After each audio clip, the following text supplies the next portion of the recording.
Guys ఇక్కడ big boss clear గా ఇమాన్యుయల్ ని నామినేట్ చేయడానికి కోసమే మొత్తం హౌస్ అందరినీ నామినేట్ చేసిండు. ఇమాన్యుయల్ తెలివిగా అందరు కంటెస్టెంట్స్ కి చిన్న చిన్న ఫేవర్స్ వేసేసి లేకపోతే ఆయనని నామినేట్ చేస్తే వేరే వాళ్ళకి అందరికి యాంటీ ఫ్యాన్స్ పెరుగుతారని చెప్పేసి ఇక్కడ స్కోప్ తెచ్చేటట్టు చేశాడు ఇమాన్యుయల్. అందుకే ఇమాన్యుయల్ ని ఎవరు నామినేట్ చేయట్లేదు.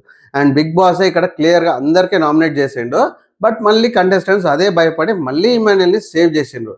ఒక్క రీజన్ అంటే ఇక్కడ ఇమాన్యుయల్ ని సేవ్ చేయడానికి ఒకటే రీజన్ ఏంటంటే ఎవ్రీ టైం కెప్టెన్ కి ఇమ్యూనిటీ ఉంటుంది కాబట్టి ఇక్కడ ఇమ్యూనిటీ ఇచ్చినట్టు అది న్యాయంగా రావాలి కాబట్టి అది వచ్చింది. బట్ మరి ఇమాన్యుయల్ ఎన్నోసార్లు అన్యాయంగా ఆడుతున్నాడు. దానికి బేసిక్ 2 గట్టి ఎగ్జాంపుల్స్ చెప్తాను.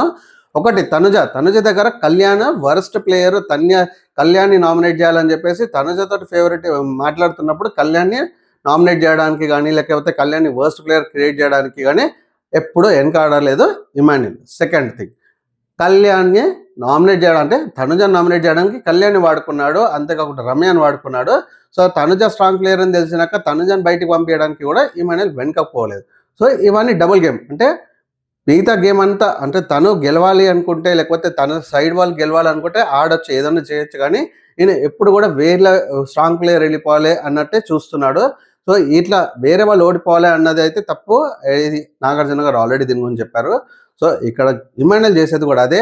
సో కంటెస్టెంట్ స్టిల్ అందరు భయపడుతున్నారు ఇమాన్యుయల్ని నామినేట్ చేయడానికి. సో గైస్ నిజంగా వీళ్ళందరికీ అంటే కంటెస్టెంట్స్ అందరు కూడా తెలుసుకుంటే ఇమాన్యుయల్ బయటపడతాడు. సో మీకేమనిపించిందో కామెంట్ చేయండి.